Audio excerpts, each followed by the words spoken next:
আর finally আমি আমার delivery ডেটটাও আজকে জানতে পারবো।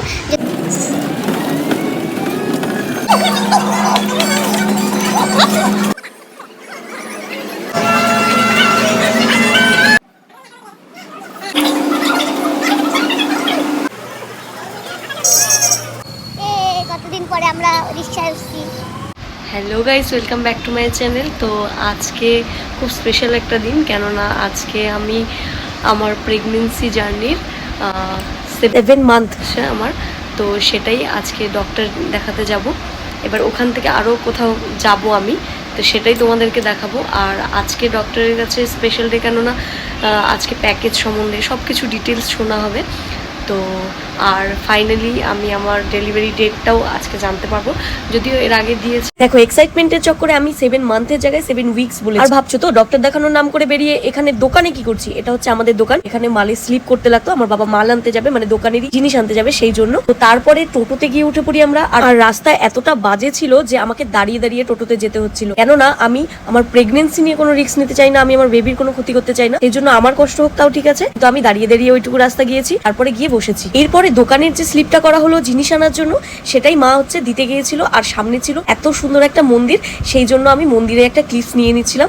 আর ভেতরে জানো তো অনুষ্ঠান হচ্ছিল। মন্দিরটা এতটা সুন্দর যে বলার কোনো ভাষাই নেই। তারপরে দেখো, তোমাদের সাথে কথা বলতে বলতে আমি কিন্তু ডক্টরের চেম্বারেও চলে এসেছি। এবার এখানে গিয়ে ভিডিও করাটা একটু অকওয়ার্ড লাগে না, কেননা অনেক পেশেন্ট থাকে, সেই জন্য একটু অকওয়ার্ড লাগছিল। কিন্তু আমার জীবনের একটা সুন্দর অধ্যায়ের এই স্মৃতিগুলো রাখবো না, সেটা তো হতে পারে না। আর এইদিকে দেখো, বাবিন আর মা কিন্তু বসে আছে, এখন আমাদের নাম্বার আসবে আর বাবিন সমস্ত কিছু ডাক্তারের কাছে ডিটেলস শুনতে পারবে তার জন্য। সো ডক্টর দেখানো কিন্তু হয়ে গেছিল। তারপরে আমি আর মা কোথায় যাচ্ছিলাম বলো তো? অ্যাকচুয়ালি অনেক দিন থেকে আমার একটা জিনিসের খুব ইচ্ছে হচ্ছিল, খুবই ইচ্ছে হচ্ছিল, সেটার জন্যই কিন্তু আমরা হচ্ছে মার্কেটে চলে গেছিলাম। এবার মার্কেটে যাওয়ার পরে তারপরে এইদিকে দেখি এই এত সুন্দর সুন্দর ব্রাগুলো জাস্ট অনলি 100 রুপিসে দিচ্ছি, কিন্তু স্পঞ্জগুলো অতটা ভালো না হয় আমরা কিন্তু সেটা কিনিনি। ওই যে তোমাদেরকে বললাম যে আমার কিছুদিন ধরে একটা জিনিসের খুব ইচ্ছে হচ্ছিল, সেটা হচ্ছে পিৎজার ক্রেভিং। এত পরিমাণে ক্রেভিং হচ্ছিল যে মা আমাকে না নিয়ে গিয়ে পারলোই না। তো আমরা চলে গেছিলাম পিৎজা ইন টাউনে। তো এখানে কিন্তু অসাধারণ পিৎজা পাওয়া যায়, অ্যাম্বিয়েন্সটাও কিন্তু খুব সুন্দর ছিল। এখানে আমি আগেও অনেকবার এসেছি, কিন্তু আমার মার ছিল ফার্স্ট টাইম, তাই মার সাথে একটু গল্প করছিলাম। মার সাথে কিছুক্ষণ গল্প করতে করতে তারপর ভাবলাম কি অর্ডার দেওয়া যায়।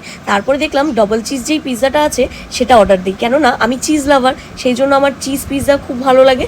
তো আমি দিয়েছিলাম অর্ডার ডবল চিজ পিৎজা। সত্যি কথা বলতে এতটাই চিজি ছিল যে মুখ থেকে মানে বেরিয়ে আসছিল। তোমরা যদি দেখো তাহলে বুঝতে পারবে। আমি যে ফার্স্ট কাটিংটা করেছি তখনের ক্লিপসটা আমি নিতেই ভুলে গেছি, কেননা পিৎজা খাওয়ার ক্রেভিংটা এতটাই বেশি ছিল যে ক্লিপস নেওয়ার কথা মাথাতেই ছিল না, সেই জন্য কিন্তু ক্লিপস নিতেই ভুলে গেছে। আমার মা পিৎজা অতটাও পছন্দ করে না, সেই জন্য জাস্ট একটা বাইট মা খেয়েছে, তারপরের গুলো কিন্তু আমি খেয়েছি। আর কিছুদিন থেকে আমার পিৎজা খাওয়ার এতটাই ক্রেভিং হচ্ছিল মা আমাকে না এনে পারলোই না, আর আমি এসে গপ করে শুধু পিৎজা খেয়ে যাচ্ছিলাম। আর মা ফার্স্ট বাইটটা খেয়ে তারপরে মা ফান্টা খাচ্ছিল। যদিও আমি পরে আরেকটা জিনিস অর্ডার করেছি ডিজার্টে, তো সেটা তো পরে আসছে, সেই জন্য আমি তাড়াতাড়ি করে পিৎজাটা খেয়ে নিলাম। আর এইদিকে দেখো আমার মা ফান্টা খাচ্ছে। তোমরা হয়তো অনেকে ভাবতে পারো কিরকম পাজি মেয়ে, মাকে পিৎজা না দিয়ে নিজেই গপ করে খেয়ে যাচ্ছে। অথচ না, আমি কিন্তু মাকে জিজ্ঞেস করেছি মা আরেকটা বাইট না, তো মা বললো যে না তুই খা, আমার অতটা ভালো লাগছে। এই জন্য মাকে এই ডিজার্টটা যে অর্ডার করেছিলাম আমি চকোলাভা কেক, সেটাই মাকে খাইয়েছি। সেটাও মার খুব একটা পছন্দ হয়নি, কেননা ওই চকোলাভা কেকটা তো একটু অন্যরকম হয়, সেই জন্য মার টেস্টটা অতটাও ভালো লাগেনি। আর সত্যি কথা বলতে চকোলাভা কেকটা আমি ফার্স্ট টাইমই ট্রাই করলাম রেস্টুরেন্টে, কিন্তু আমারও কিন্তু খুব একটা ভালো লাগেনি, কিন্তু আমার পিৎজাটাই ভালো লেগেছিল, সেই জন্য আমি পিৎজাটাই খেয়েছি। তারপরে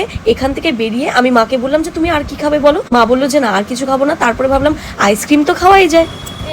কতদিন পরে আমরা রিক্সায় উঠছি, সেই ভালো লাগে, সে মজা লাগে রিক্সায়। সত্যি কথা বলতে আমি রিক্সার জার্নিটা খুব বেশি পছন্দ করি, এই জন্য যখন রিক্সায় উঠেছি আমার মনটা যেন উতলা হয়ে গেছিল। সো ভিডিওটা তোমাদের কেমন লাগলো অবশ্যই জানিও। আমার চ্যানেলে যদি নতুন হয়ে থাকো চ্যানেলটিকে প্লিজ সাবস্ক্রাইব করে দিও। আমার এই সুন্দর মুহূর্তগুলো তোমাদের সামনে এভাবেই তুলে ধরবো। নিত্য নতুন ভিডিও পেতে আমাকে অবশ্যই কমেন্ট করে জানাও যে তোমাদের কিরকম ভিডিও পছন্দ, আমি সেরকমই ভিডিও দেওয়ার চেষ্টা করবো। টাটা।